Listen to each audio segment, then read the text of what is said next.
નમસ્કાર મિત્રો, હળવદના ધબકાર પ્લેટફોર્મ ઉપર આપ સર્વનું હાર્દિક સ્વાગત છે।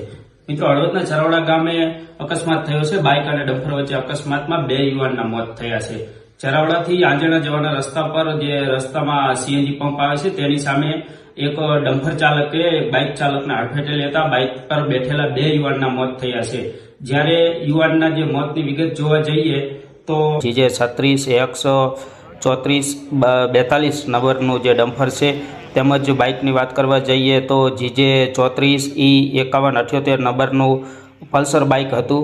જે બાઇક ચાલક સોનુભાઈ નાનસી ભીડે તેમજ પાછળ બેઠેલા ભુરજીભાઈ કાળુભાઈ લોહરિયાનું જે ઈજાઓ થતાં મોત નીપજ્યું હતું। અકસ્માતના બનાવ અંગે હળવદ પોલીસ સ્ટેશને મૃતક સોનુભાઈ, તેમના ભાઈ રાજેશભાઈ નાનજીભાઈ ભીડે જેમની ફરિયાદના આધારે ડમ્પર ચાલક વિરુદ્ધ જે ફરિયાદ દાખલ કરી છે, ગુનો નોંધી તપાસ આગળ હાથ ધરી છે।